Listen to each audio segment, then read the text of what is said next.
안녕하세요. 영어 책으로 보는 세상, 영어 책과 함께 살며 배우며 느끼는 기린 영어 책방입니다. 여러분 자녀가 처음 말을 했을 때 그 기쁨과 환희를 기억하시나요? 그러다가 4살, 한 5살쯤 되면, 좀 발음은 어눌하지만 엄청 수다쟁이가 되잖아요. 7, 8살이 되면 여기에 읽기와 쓰기가 덧붙여지면서 이제 언어의 발달이 꽃을 피우게 되죠. 세상에 있는 모든 부모들은 이 과정을 보면서 내 아이가 천재가 아닐까 하는 행복한 착각을 한 번씩은 한다 그래요. 이렇게 인간이 언어를 모국어를 습득하는 이 경이롭고 이 미스테리한 과정을 여러 학자들이 연구를 해봤는데요. 우리나라 사람들도 영어를 해보면서 도대체 이 언어는 어떻게 습득되는 걸까? 한 번쯤은 궁금해 하신 분들도 아주 많을 텐데요. 이렇게 여러 학자들이 연구한 것에 대해서 한번 얘기를 나눠볼까 해요. 첫 번째는 이제 행동학적인 관점에서 보는 건데요.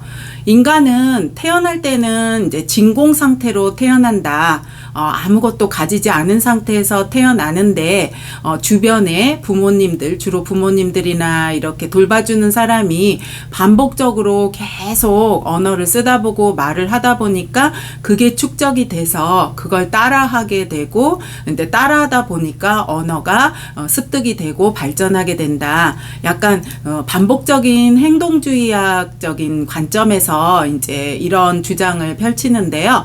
어느 면에 있어서는 맞는 부분이 있지만 동물에 비해서 아주 탁월한 그런 고차원적인 생각을 하고 또는 아주 다양한 커뮤니케이션 스킬까지 발전하는 인간의 언어를 다 설명하기에는 많이 부족한 이론이 아닌가 그렇게 보고 있습니다.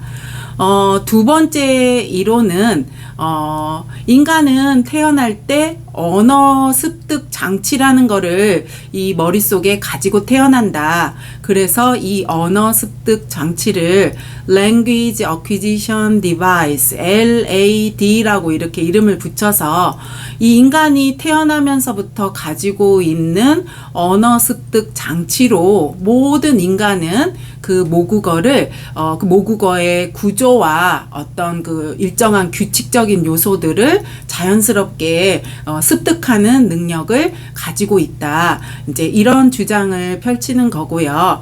아까 그 첫 번째 그 행동주의학적인 관점, 반복적인 연습을 통해서 인간이 반복적인 것들을 익히게 된다라는 그 이론보다는 한 발짝 더 가서 조금 더 언어의 어떤 그 구조라든지 언어의 문법적인 요소, 그런 규칙들까지 인간이 자연스럽게 모국어로 따로 가르쳐주지 않아도 습득할 수 있는 거를 설명을 이제 할 수 있었는데요. 그럼에도 불구하고 이 두 번째 이 LAD 언어 습득 장치를 가지고 태어난다라는 이 이론도 그 인간의 어떤 그 감정적인 그런 요소가 섞인 또는 아주 복잡다양한 그런 사회적인 관계 속에서 형성되는 인간의 언어의 발전들, 굉장히 창의적인 그런 언어, 뭐 그런 다방면의 그런 복잡한 언어들의 그 습득을 다 설명하기에는 또 요 이론도 좀 부족하다. 이제 이렇게 보고 있고요. 이제 세 번째 이론은 인간은 그러한 언어를 타고 나면서 습득할 수 있는 능력을 가지고 태어날 뿐더러 여기에 어떤 그 복잡한 어떤 감정적인 요소들, 그 다음에 사회적인 요소들, 이런 어떤 태어나면서 그 후천적으로 가지고 있는 여러 요소들도 어떤 언어 발달에 상당히 큰 영향을 미친다. 그래서 인간을 어떤 변화하는 유기체적인 관점에서 보고, 또한 이 두뇌도 어떤 펑셔널한 장치 하나 딱 있는 것뿐만이 아니라 그 장치를 오가는 여러 가지 화학 물질들 또는 우리의 감정에 의해서 조절되는 여러 가지 물질들, 이런 것까지 다 복잡하게 유기체처럼 관여를 해서 예, 관여를 해서 인간의 언어는 습득되고 끊임없이 발전한다 라는 이러한 이제 이론들을 가지고 있습니다. 이렇게 모국어가 습득되는 어떤 그런 이런 세 가지 이론을 봤을 때, 이거를 참고로 해서, 영어가 EFL 환경인 우리나라에서 영어를 외국어로 습득할 때, 그러면, 어떠한 방법들을 써야 언어가, 어떤 습득이 되고 또 그게 이렇게 발전할 수 있는지에 대한 굉장히 중요한, 참고를 할 수 있는데요. 잘 생각해 보면, 저는 이제 영어를 우리 아이들이 이렇게, 습득을 할 때 굉장히 책이 여기 있는 많은 책들, 영어 책들이 상당히 크리티컬하게 어떤 중심적인 역할을 한다고 생각을 하기 때문에 책 읽기와 바로 이 모국어 습득의 이 세 가지 이론하고를 참고를 해서 이렇게 결합을 시켜서 한번 여러분들께 설명을 드려볼게요. 첫 번째 이론인 그 행동주의학적인 관점에서 반복적으로 뭘 익혀서 언어가 반복적으로 습득이 된다라는 그 이론을 볼 때 어느 부분에 있어서는 우리가 외국어를 배울 때 어떤 파닉스를 익힌다든지 반복적으로 또는 side words 뭐 am, are, 뭐 he, she, what, 더 뭐 이런 happy 이런 한 350여 개 되는 반복 side words들은 이제 영어 책 속에서 쉬운 레벨에서 자꾸 반복적으로 만나다 보니까 자연스럽게 반복적으로 뭐 he, she 이런 거 계속 나오다 보니까 또 I라는 단어 끊임없이 계속 나오다 보니까 어느덧 그 I도 모르게 이제 몸에 습득이 되는 거죠. 이제 그런 거는 반복적인 작업이니까 아까 그 첫 번째 이론에 어느 정도 좀 부합이 된다고 볼 수 있고요. 뭐 그 언어의 구조적인 부분이라든지 어떤 그 언어의 뭐 순서 또는 문법적인 부분 뭐 이런 것들은 아까 그 두 번째 이론 우리 머릿속에 어떤 LAD 언어를 습득할 수 있는 능력의 장치가 있어서 그런 것들을 이해하게 되고 언어의 구조라든지 어떤 문법적인 요소를 자연스럽게 이해하게 되고 그렇게 함으로써 그 언어를 조금 더 폭넓게 익힐 수 있고 습득할 수 있다라는 거.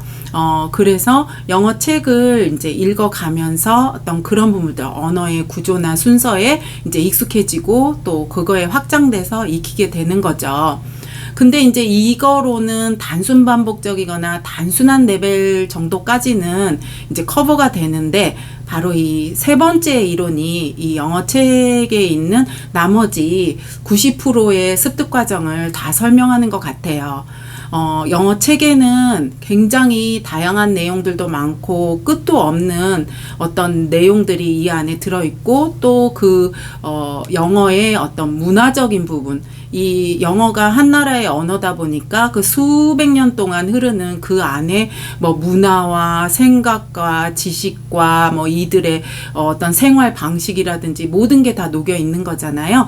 그런 것들을 어떤 유기체적으로 우리가 이제 이해를 해야 되는데 이렇게 많은 책을 읽음으로써 이 안에서 어떤 생각도 교환하게 되고 예, 그 다음에 high order thinking, 좀 더 복잡, 다양한 그런 언어의 그 성질을 받아들여서 그거를 또 습득하게 되고, 이제 이런 과정들을 계속 영어 책을 읽어가면서 이제 하게 되는 거죠.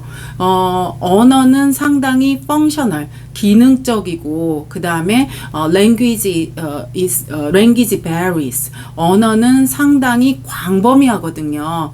굉장히 광범위하기 때문에 이 그 기능적이고 이 광범위한 포괄적인 거를 다루고 있는 이 언어를 습득을 우리가 할 때 이렇게 광범위한 책을 가지고 해야만 어떤 이런 언어의 기본 모국어의 습득 과정에도 부합하는 그런 과정을 우리 아이들이 영어 책을 통해서 영어를 acquisition, learning이라는 관점보다는 습득의 개념으로 acquisition이라는 습득의 개념으로 영어를 발전시킬 때 부합되지 않나 그런 생각이 듭니다. 여러분 그 아이가 아까 제가 처음에 얘기한 것처럼 모국어를 처음 뗐을 때 그 경의와 그 환희 여러분들의 그 막 그 놀라운 그 기쁨 그런 거를 기억하시느냐고 제가 여쭤봤죠.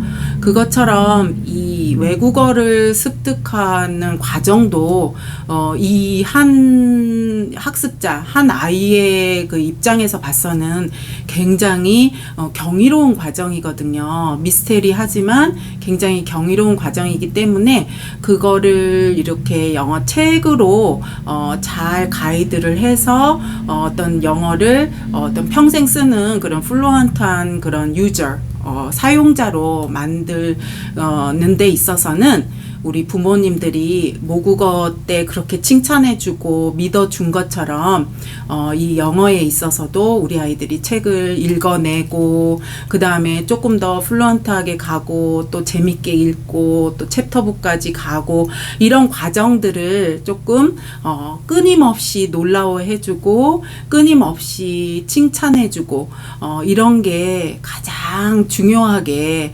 우리 그 어머님들이나 또는 교육기관에 있는 선생님들이 해야 되는 가장 펀더멘탈한 애티튜드, 행동이지 않을까, 자세가 아닐까 그런 생각이 듭니다. 정말 놀랍고도 미스테리한 과정이 바로 언어를 습득하는 과정인 것 같습니다. 영어 책으로 보는 세상, 영어 책과 함께 살며 배우며 느끼는 기린 영어 책방이었습니다.